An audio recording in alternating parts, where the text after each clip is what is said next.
نجتمع اليوم في لقاء تواصلي من أجل إعطاء الانطلاقة لدورة تكوينية تمس فلذات أكبادنا جميعا، من الشباب في هذه العطلة الميمونة.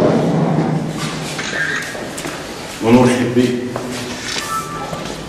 بالسيد وزوجها الذي تكبد وفريقه تكبد مشقة الطريق من فرنسا ومن زلورة إلى هنا، فأشكر له واسمحوا لي أن أعبر لهم أصالة عن نفسي ونيابة عن إخواني في الجمعية. ولعل خير ما نبتدئ به حفلنا هذا هو التبرك بآيات بينة من ذكر الحكيم.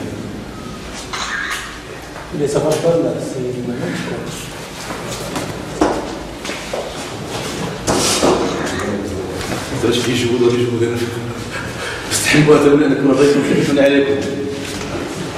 اعوذ بالله من الشيطان الرجيم. بسم الله الرحمن الرحيم. إنا فتحنا لك فتحا مبينا ليغفر لك الله من ذنبك ما تقدم من ذنبك وما تأخر ويتم نعمته عليك ويهديك صراطا مستقيما وينصرك الله نصرا عزيزا. هو الذي أنزل السكينة في قلوب المؤمنين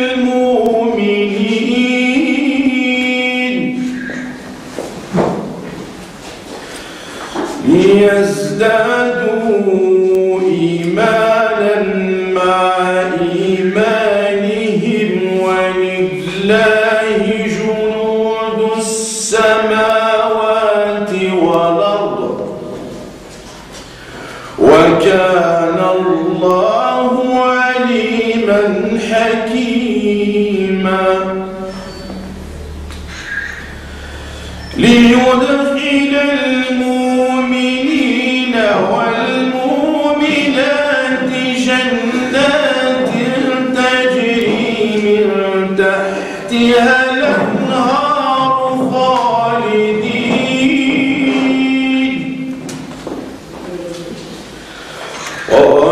خالدين فيها ويكفر عنهم سيئاتهم وكان ذلك عند الله فوزا عظيما. ويعذب المنافقين والمنافقات والمشركين والمشركات الظانين بالله ظن السوء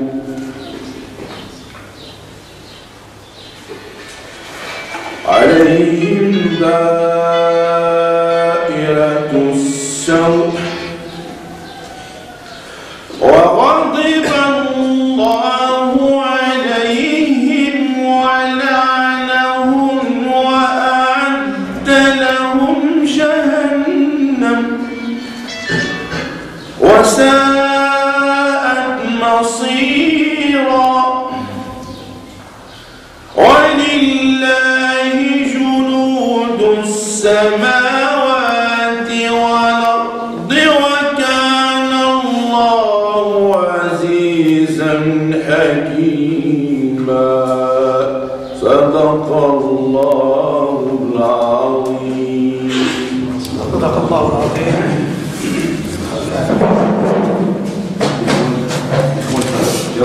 وبعد التبرك بهذه الآيات البينات من ذكر الحكيم فيسرنا أن نقدم السيد رئيس العمراني رئيس قبل ذلك نقدم السيد ميمون المنصوري رئيس مجلس بلدية مدينة أحفير يجي أن يقدم كلمة في الموضوع فليتفضل مشكورا.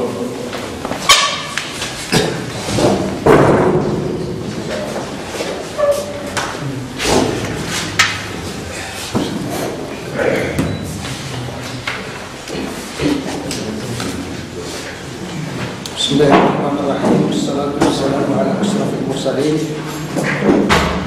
السادة الحضور، السادة أعضاء جمعية الشمس للمواطنة والتربية والبيئة، السيد فرانسوا هيلان والوفد المرافق له، السادة ممثلين مختلف أطيار المجتمع المدني بأحفير، أيها الحضور الكريم، أرحب بكم جميعا بهذا المركز، متمنين أن تكرر مثل هذه اللقاءات التواصلية لما فيه خير لمدينة أحفير وساكنتها.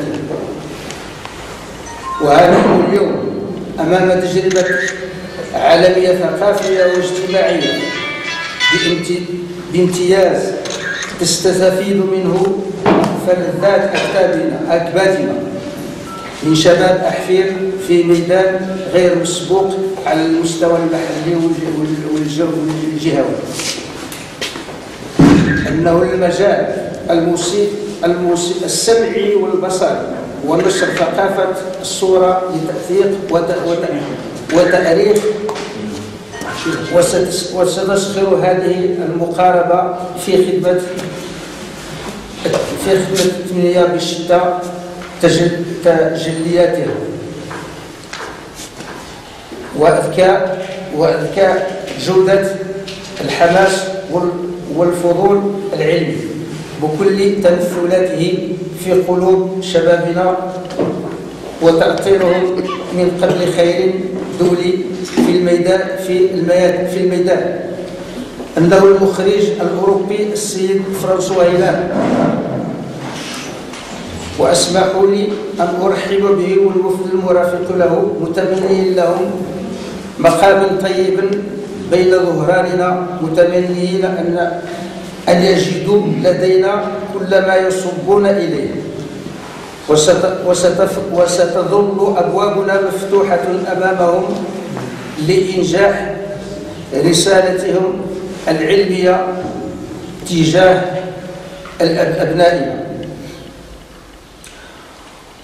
ونحن إذا نثمن هذا العمل، نرجو أن تل هذه الدورة التكوينية تدريبات أخرى من ذات المستوى، تأطير شبابنا وغرس بوادر البحث العلمي والاستطلاع المعرفي. كما نتمنى أن ينتعش المركز باستقبال مشاريع هامة كهذا الذي نقف عليه اليوم كمنتفس ثقافي واجتماعي وجمعوي لكل أبناء أحفير والسلام.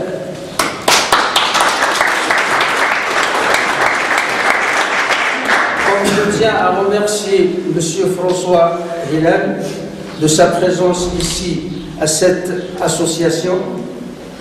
En revanche, je tiens à remercier le président de la République française, M. François Hollande, dans laquelle j'ai insisté son interview et leurs questions et sa réponse à la Chambre de Parlement.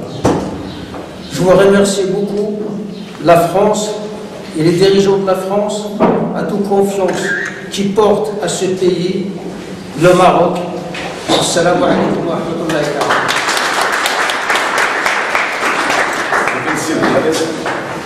وبدأ بهذه الكلمة طيبة نحيل كلمة إلى السيد عبد الرحمن العمراني أصرت من نفسي ونيابة عن كافة أعضاء جمعية الشمس ديال البيئة والمواطنة والتربية تقدم مشكورا. شكرا. بسم الله الرحمن الرحيم والصلاة والسلام على أشرف المرسلين. بسم الله مرساها ومجراها. السيد رئيس مجلس البلد المحترم، السيد ممثل القرية المدنية، السادة ممثلي المجتمع المدني، السادة مديرو الجرائد الإلكترونية، أخواتي في رجال التربية، تلميذاتي وتلاميذي الأعزاء، ضيوفنا الكرام، الحضور الكريم. تحت شعار تقنيات السمعية البصرية مقاربة شبابية في خدمة التنمية، تنظم جمعية الشمس للتربية والمواطنة والبيئة بأحفير ورشات تكوينية لفائدة التلميذات وتلاميذ ثانوية النهضة التأهيلية بأحفير، إيمانا منها بدور تقنيات التصوير الفوتوغرافي وثقافة السينما كوسيلة بيداغوجية وديداكتيكية فعالة لما لها من قوة في مجال الاتصال والإعلام والتواصل ونقل المعرفة والتأثير على المتلقي في زمن تعتبر من لا يستعمل الثقافة السمعية البصرية إنسانا أميا. وتماشيا مع المذكرة الأكاديمية عدد 0967 بتاريخ 11 مارس 2013 التي تحث ناشئتنا لاكتساب ثقافة سمعية بصرية واقية عالمة واعية وعيون تعرف كيف تتعامل مع هذا الفيض من المنتوج البصري الرقمي بذكاء وعقلانية ومرافقة الشباب من أجل مساهمة فعالة في تنمية بشرية متضامنة. تعمل جمعية الشمس للتربية والمواطنة والبيئة بأحفر جاهدة على تعميق ثقافة السينما للناشئة إنتاجا وإخراجا وتسويقا وإدماج الثقافة السمعية البصرية والتربية عليها من خلال التكوين المستمر عبر تنظيم ورشات تدريبية بالتنسيق والشراكة والتعاون مع كافة العاملين والفاعلين في الحقل التربوي والاجتماعي والبيئي. أيها الحضور الكريم، إن فكرة تنظيم هذه الدورة جاءت بعد مشاركة جمعية الشمس في الملتقيات الخامسة للتربية على المواطنة الذي انعقد في مدينة زاكورة من 29 أكتوبر 2012 إلى 3 نوفمبر 2012. حضر هذا الملتقى أكثر من 400 مشارك من 15 جنسية يمثلون أزيد من 70 جمعية من مختلف القارات. وكان مؤثر الورشة المخرج فرانسوا هيان أول من التقينا به، فرحب بالفكرة التي أصبحت واقعا نعيشه هذا اليوم بالذات، وأرحب به بيننا وأشكره كثيرا على عناء السفر والترحال، وأتمنى أن يقدم نفسه وبعض أعماله. أيها الحضور الكريم، لا أطيل عليكم بأن ثمرة هذا الجهد المتواضع كان من تشجيع وكالة تنمية أقاليم الجهة الشرقية والمعهد الفرنسي للشرق بوجدة وتعاون المجلس البلدي بأحفير وثانوية النهضة التأهيلية. وأذكر أن الجميع ساهموا في إنجاح هذه التجربة لتجاوز الثقافة التقليدية، آمنين من الساهرين على الشأن التربوي بالإقليم، التنسيق والتعاون مع المجتمع المدني في هذا المجال وكل المجالات التي تهتم بالتلميذ بانفتاح حقيقي للمدرسة على محيطها. أشكركم على حضوركم، وبعض الكلمات باللغة الفرنسية لإخوان ديالنا اللي جاوا من الخارج. Mesdames, Messieurs, lors des 5e rencontres internationales de l'éducation citoyenne qui sont organisées à la ville de Zagora, notre association a rencontré M. François Hier, réalisateur et producteur des films documentaires, professeur à Ouarzazate au centre cinématographique. Il a accepté notre invitation à Ahfir afin de réaliser ce projet intitulé Initiation à l'art de la photographie auprès des jeunes lycéens à Ahfir. Ainsi, 18 jeunes bénéficient d'une formation dans le domaine de la photographie et des notions techniques du cinéma. Ces ateliers permettent à ces jeunes de révéler leur aptitude à photographier.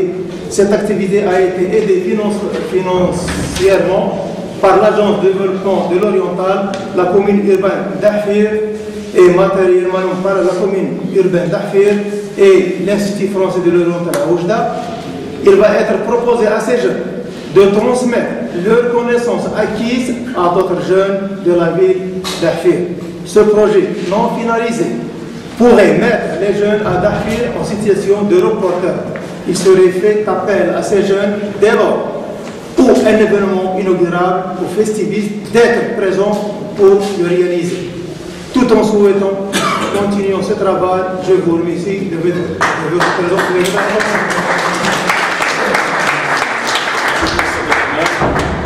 جمعية شمس والآن أحيي كلمة إلى السيد فرانسوا إيام pour nous dire un mot à propos de cette formation. Merci beaucoup. Je suis très heureux d'être présent parmi vous aujourd'hui, évidemment, et d'entamer cette semaine de travail. Effectivement, tout a commencé d'une rencontre à Zagora en octobre dernier, où le président de l'association Shems m'avait expliqué un peu les problématiques du territoire ici et les actions pédagogiques qu'il souhaitait mettre en place avec les jeunes. J'avais trouvé ça évidemment très intéressant. Moi, je suis effectivement réalisateur de documentaires. J'ai été professeur à Ouarzazate, je ne le suis plus maintenant, mais je suis encore professeur comme ça ponctuellement. Et c'est quelque chose que je trouve très enrichissant d'essayer de transmettre le savoir-faire en cinéma, en documentaire, en photographie, au service aussi d'une cause. Parce que ce que je trouve très intéressant dans ce qu'on va essayer de faire ici, c'est de donner des outils à des jeunes gens pour qu'ils les mettent au service de leur territoire, pour qu'ils les mettent au service de la sensibilisation aux problématiques, aux enjeux de ce territoire. Et ici, je trouve que les jeunes qui vont participer à cet atelier ont deux chances. La première chance, c'est évidemment de vivre ici, à côté d'un site naturel protégé, qui est un site de biodiversité inouïe, avec une faune et une flore très divers, et qui est en même temps un site qu'il s'agit de défendre. Et leur deuxième chance, évidemment, c'est que l'association Shems soit ici, fasse ce travail en profondeur depuis des années et des années, depuis 2001, je crois, et ait envie de les inviter à se servir des outils de l'audiovisuel pour transmettre des messages. On vit à une époque où l'audiovisuel est devenu beaucoup plus facile. Les caméras sont très petites, ne sont pas très chères, et puis grâce à Internet, on peut très facilement transmettre un message, beaucoup plus facilement qu'il y a 10 ans, 15 ans, 20 ans. Et c'est vraiment la nouvelle génération qui doit se servir de cet outil pour essayer de transmettre ces messages. C'est vraiment ça qu'on va essayer de faire ensemble cette semaine. C'est pas forcément... Enfin, peut-être qu'il y en a qui veulent faire ce métier-là plus tard. Et alors, on va essayer de leur donner envie de faire ce métier. Mais là, évidemment, il ne s'agit pas de former des professionnels. Il s'agit de former des simples citoyens, mais des citoyens conscients des enjeux de leur territoire et qui savent transmettre ces enjeux grâce aux nouveaux supports que sont la vidéo numérique et Internet. Voilà. Je suis accompagné, j'ai proposé à 4 de mes anciens étudiants de m'accompagner. Comme il y a quand même beaucoup de jeunes, on va répartir un peu les groupes en fonction des étudiants. Donc, ils sont au fond de la classe. Là, je les présente rapidement. Il y a Abslam, qui est en première année à l'école où j'enseignais à Ouarzazate. Ablatif, qui était l'année dernière mon élève et qui est maintenant en licence professionnelle à Tétouan, qui fait une licence de réalisation documentaire. À sa gauche, il y a Mara, qui est en deuxième année à l'école, à l'ISMC, l'école de Ouarzazate. Et juste là, il y a Fouad, qui est aussi en deuxième année à l'ISMC. Voilà. Donc ils vont eux aussi encadrer les jeunes. Ils ont déjà un certain nombre de compétences techniques. Donc on va mettre en place les orientations générales. Et puis après, chacun va prendre un groupe. Et voilà. Je remercie évidemment tous les partenaires de cet événement. Je remercie en premier lieu l'association Shems et monsieur le directeur qui nous accueille ici. C'est un grand honneur et un grand plaisir. On avait choisi cette date il y a longtemps, donc évidemment on ne savait pas quand on a choisi la date que j'allais venir juste après le voyage de mon président au Maroc. Mais évidemment ça fait plaisir d'être là juste après ce moment où ont été répétés les désirs mutuels des deux pays de collaboration, etc. Donc on s'inscrit un peu dans cette logique. Voilà. Je vous remercie en tout cas.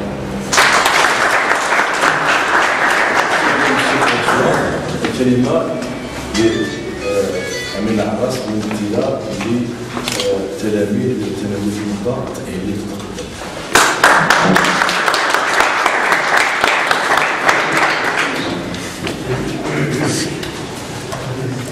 بسم الله الرحمن الرحيم، والصلاة والسلام على أشرف المرسلين. أيها السادة الكرام، السيد رئيس بلدية أحفير، ممثل السلطة المحلية وممثل المجلس المدني، مدير المؤسسات العمومية والخصوصية، زميلات وزملائي الأعزاء، إن تناوير النهضة التأهيلية ترحب بالأنشطة الثقافية وبالخصوص بثقافة السينما والمجال السمعي البصري وفن التصوير الفوتوغرافي. ونحن تلاميذ وتلميذات الثانوية نرحب بالسيد مؤطر الدورة التدريبية السيد فرانسوا هيان ومجموعته الذين كملوا أعباء السفر لتعليمنا هذا الفن والتقنيات السمعية البصرية التي تعتبر وسيلة ديداكتيكية وبيداغوجية بامتياز تساهم في تكوين التلميذ ونقل المعرفة والتأثير على المتلقي. ونشكر جمعية شمس التربية والمواطنة لهذه الالتفاتة التي حظي بها شباب المدينة مؤكدين عزمنا على مواصلة وتعميق ثقافة السينما إنتاجا وإخراجا وتصويرا. نتمنى أن تكون هذه مبادرة حسنة وفاتحة خير نحو تكوينات أخرى من هذا المستوى. أيها الحضور الكريم، نتمنى لأشغالنا التوفيق والنجاح، والسلام عليكم ورحمة الله تعالى وبركاته. ممثل التلاميذ وتلميذات ثانوية برافو.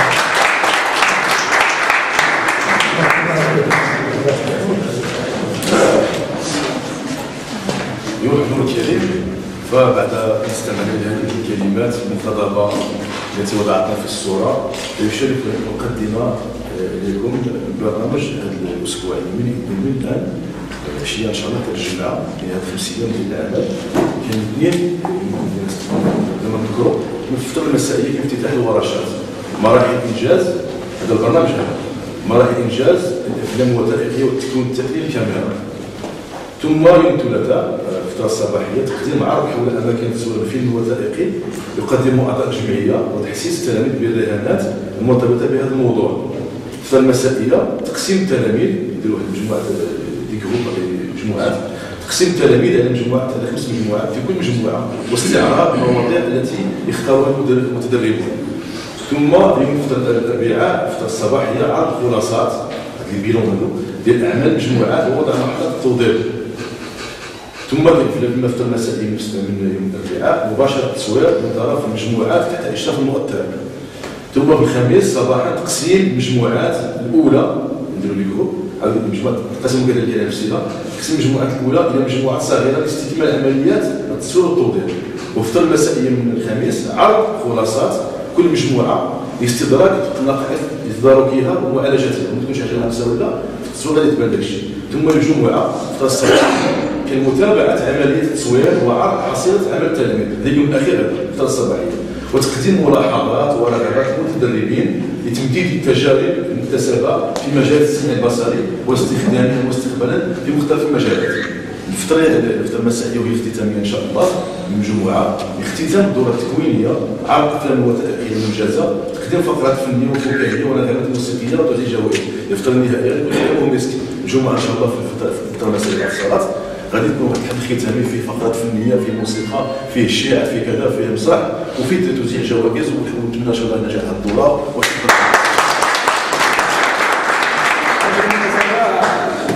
الختام تدعوون للعوامل باش تحضروا هذا الحفل وتشاهدوا انجاز